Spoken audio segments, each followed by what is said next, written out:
Alright, so today we're going to go over safety and proper use of your Sawzall.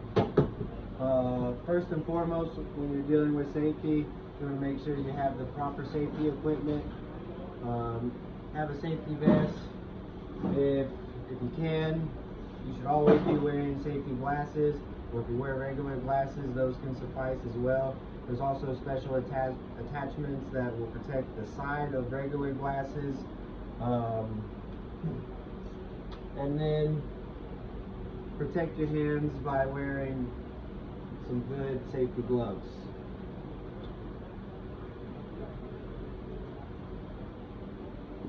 The next step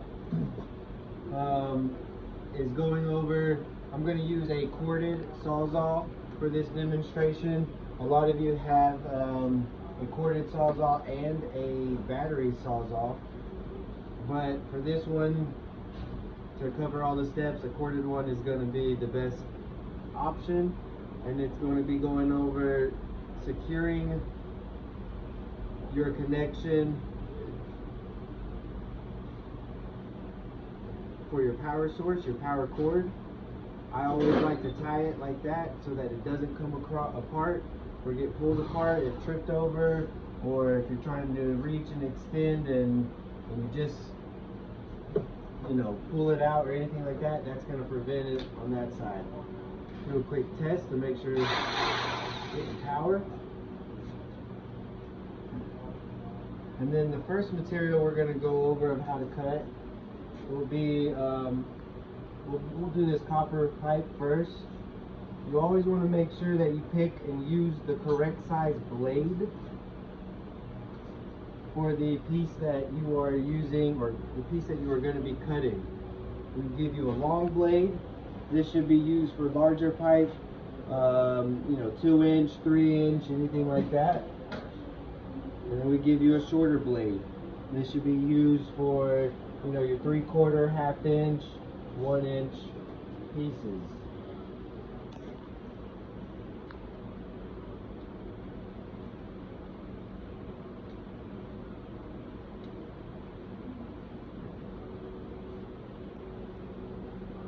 When cutting inside, I always like to find somewhere like a trash can like this that you can cut over and into. It helps keep all the debris and everything like that nice, easy, and contained. Keeps your work area clean and everything. It just, like I said, helps keep everything all together. Now the next step is this little guard right here on your Sawzall. The best thing is to always put whatever you're cutting right up against that guard. That's going to help you keep a nice straight cut, and it just protects everything and everyone. If you're way out here, you're going to get a real flimsy blade and a nice ugly cut. Then you want to make sure you grab the Sawzall firmly. And if you're cutting down, grab it from the top side so that you can securely hold it as you cut through it. If you're in a scenario where you are having to cut the other way and you have your blade turned upwards and you're cutting from underneath, you still want to grab it. You want to grab your Sawzall from the top side. Stay still. From the top side, so that when you're pulling up the cut, once you cut through everything, you can stop it.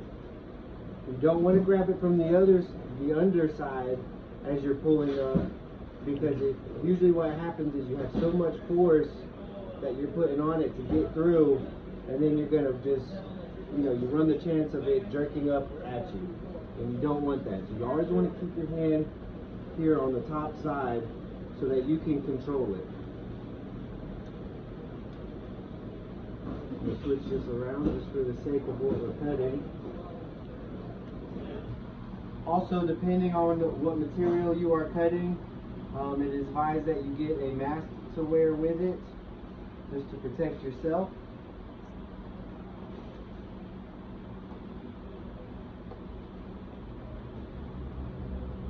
Put your PPE back on.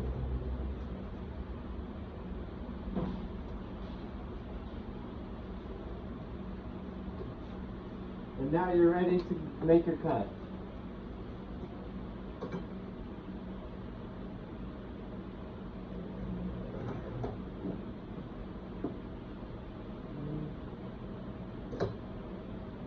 So if you're pre-cutting like this, you want to find a way where you can secure whatever it is that you're cutting.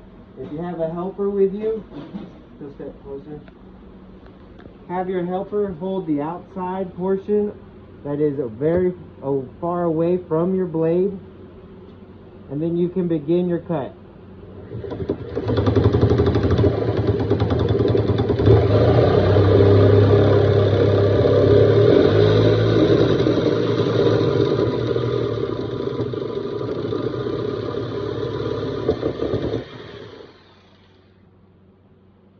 Now on that,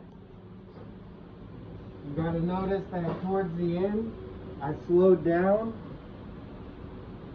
so that as I got towards the end, I wasn't going full speed and it just chopped straight through.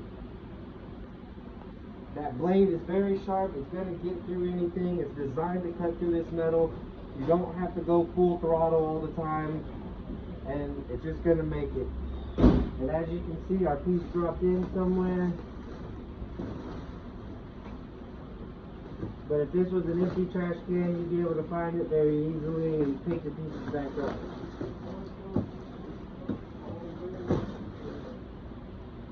And then you have your pieces where you can then use your deburr tool, clean it up, because you will get a very jagged edge if you use your Sawzall to cut your pipe.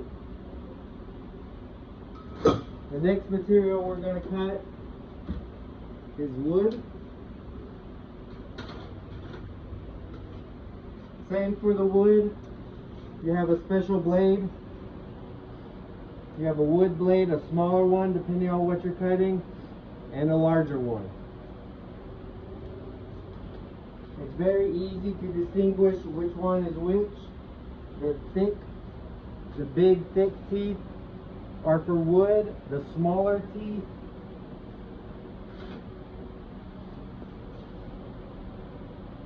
is for metal.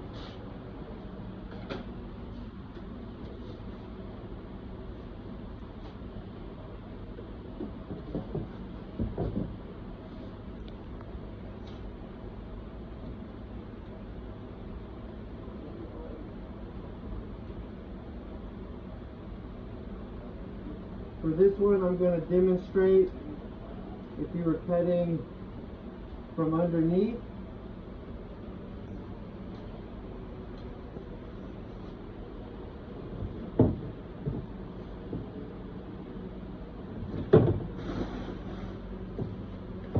And if you would, Amelia, will you come hold this side if you can?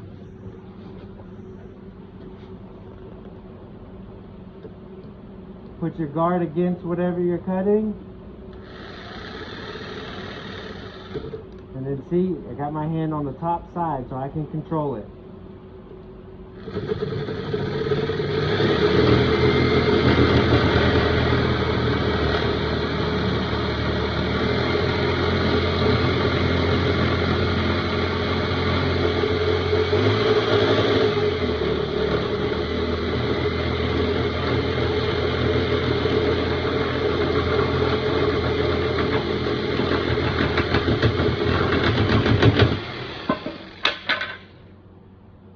And I barely used any force with that. I'm letting the machine and the blade do all the work for me. And if you do that, it minimalizes the chance that you can get injured yourself or damage any of your equipment. It extends the life of your blades because you're not putting the force behind it and making them work harder. Any questions? No, I think we're all good. All right.